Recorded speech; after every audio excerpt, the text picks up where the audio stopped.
अस्सलाम वालेकुम। Exercise 6.1 question number 3 देखिए। 6e⁻6t dt। अब यहाँ पर आपके पास एक्सपोनेंशियल फंक्शन आ गया है, तो इसकी इंटीग्रेशन कैसे करेंगे। एक्सपोनेंशियल फंक्शन में आपके पास e की पावर कोई कांस्टेंट और वेरिएबल हो, तो जब भी हम उसकी इंटीग्रेशन करते हैं उसके डिनोमिनेटर में उसका कांस्टेंट आ जाता है।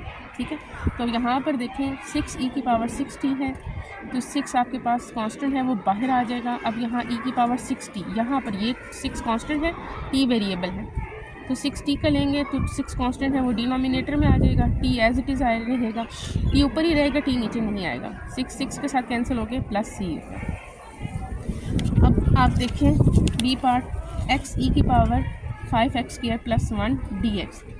अब हमने इसको u कंसीडर करना है। क्यों कंसीडर कर रहे हैं, क्योंकि यहाँ पर दो फंक्शन आ गए। जब भी दो फंक्शन आ जाते हैं तो आपको ये देखना होता है कि एक फंक्शन दूसरे फंक्शन की कुछ पावर में कुछ जो बन रहा है वो उसका डेरिवेटिव होना चाहिए। तो हम इसको e की पावर जितनी आ रही है ना उसको हमने लेट कर लिया u। अब यहाँ पर इसका डेरिवेटिव देखें तो ये हो जाएगा, पावर रूल लग रहा है तो 2 पीछे आ जाएगा, तो 10x, 1 इज़ 0 क्योंकि कांस्टेंट है, कांस्टेंट का डेरिवेटिव 0 होता है। du/dx, क्योंकि राइट साइड पे क्या था, वेरिएबल x था, du यहीं पे रहेगा, x वहाँ पे जाके मल्टीप्लाई हो जाएगा। यहाँ पर सारे का देखें 10x आ रहा है, यहाँ पर x है, 10 की कमी है।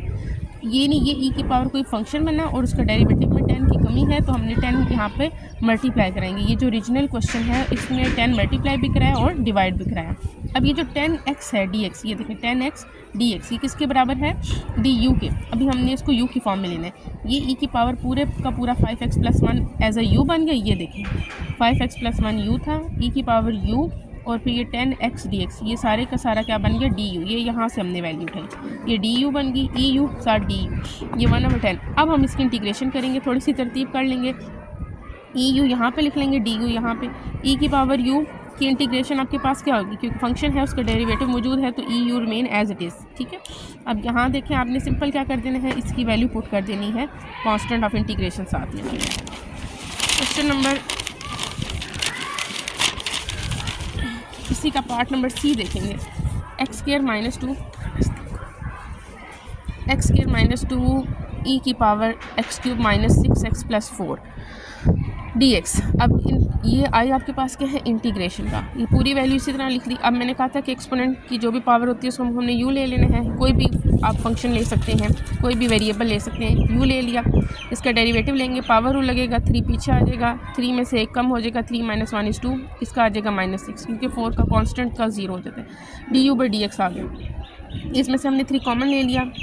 कॉमन लेने के बाद हमारे पास ये जो डिनोमिनेटर में x से वहाँ जाके मल्टीप्लाई हो गया, पीछे क्या आ गया, x² - 2 और यहाँ पे dx। अब देखें ये जो है x² - 2, ये आपके पास x² - 2 में पहले का मौजूद है, यानी ये e की पावर कोई फंक्शन बन गई, उसका डेरिवेटिव मौजूद है। तो आपके पास हमने सिंपल क्या किया, ऊपर यहाँ पर पुट की e की पावर u, और ये जो था आपके पास x² - 2 किसके बराबर बन रहा है, du/3 के बराबर। हमने वैल्यू लगा दी और आपके पास इंटीग्रेशन का ये आ जाएगा, 1/3 बाहर आ जाएगी, eu remain as it is + c, और यहाँ पर हमने इसकी वैल्यू पुट कर दी।